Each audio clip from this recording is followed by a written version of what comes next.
Krishna Hare Krishna Krishna Krishna Hare Hare Hare Rama Hare Rama Rama Rama Hare Hare Govinda Bolo Hari Gopal Bolo। आज हम श्रीमद् भागवतम का प्रथम स्कंद का 8वां page पढ़ने जा रहे हैं। यह कहकर नारद मुनि ने अपनी वाणी बजाते हुए आकाश मार्ग द्वारा वहां से प्रस्थान किया। तब श्री व्यासदेव सरस्वती नदी के पश्चिमी तट पर बैठ गए। शुद्धिकरण के लिए जल का स्पर्श करते हुए उन्होंने अपने निष्पाप मन को भगवान पर केंद्रित कर लिया। ध्यान अवस्था में उन्होंने भगवान को देखा और साथ ही उन्होंने उनके पिछले चल रही उनकी बहिरंगा माया को भी देखा, जो पूरी तरह से उनके नियंत्रण में थी। उस बहिरंगा शक्ति द्वारा निर्मित माया को केवल भक्ति योग की विधि द्वारा ही नष्ट किया जा सकता है। और चूंकि जन सामान्य इस विधि से अनजान था, श्रील व्यासदेव ने यह महान ग्रंथ श्रीमद् भागवतम की रचना की।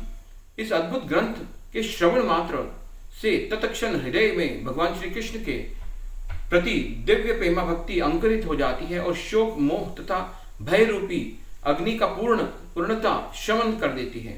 ब्रह्मा जी के पूर्व कल्पों में नारद मुनि उपबर्हन नाम के उन गंधर्व थे। उनका मुख अत्यंत सुंदर तथा शरीर आकर्षक था और इसलिए अन्य सब गंधर्व उनके अत्यधिक सम्मान करते थे। जब उपबर्हन सुंदर पुष्पों की मालाओं तथा चंदन के लेप से सुसज्जित होकर सभा में आता था तो स्त्रियां मंत्रमुग्ध हो जाती थीं। परिणाम स्वरूप उपबर्हन सदैव कामुक इच्छाओं से पीड़ित रहता था और चूंकि वह स्त्रियों के लिए अत्यंत आकर्षक था, उसका जीवन रंगरलियों और भोग विलास भरा था। उस समय देवताओं ने भगवान का गुणगान करने के लिए संकीर्तन उत्सव का आयोजन किया। उसमें सब गंधर्वों और अप्सराओं को निमंत्रित किया गया। अनेक स्त्रियों से घिरा उपबर्हन भी वहां पहुंचा और उनके संग में मूर्खतावश अन्य देवताओं का गुणगान करते हुए गीत गाने लगा।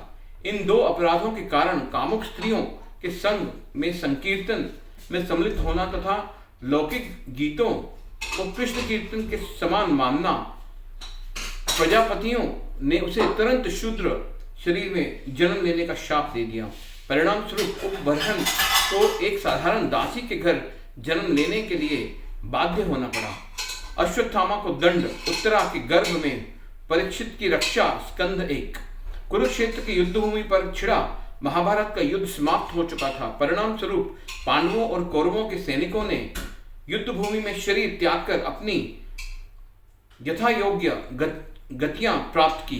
भीम की गदा से खंडित जंघाओं के साथ दुर्योधन मरणासन्न भूमि पर पड़ा था और द्रोण पुत्र अश्वत्थामा ने द्रौपदी के पुत्रों को सोते समय निर्मम हत्या कर दी थी। मूर्खतावश वह सोच रहा था कि उसने पांडवों की हत्या की है और प्रसन्नता पूर्वक उसने उनके कटे हुए सर दुर्योधन को उपहास रूप भेंट दिए। परंतु इस घृणित कार्य के लिए दुर्योधन ने भी उसकी भारी निंदा की। जब द्रौपदी ने अपने पुत्रों की हत्या का समाचार मिला, वह अत्यंत पीड़ित होकर विलाप करने लगी।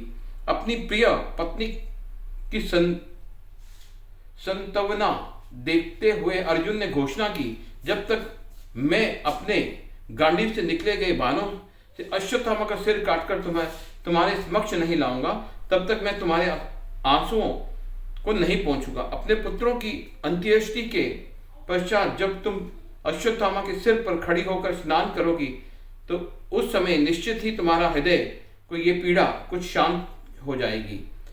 वीरता भरे अपने वचनों से द्रौपदी की संतावना देने के बाद अर्जुन ने अपना कवच पहना और अस्त्र शस्त्रों के साथ लैस होकर अपने रथ पर सवार हो गया।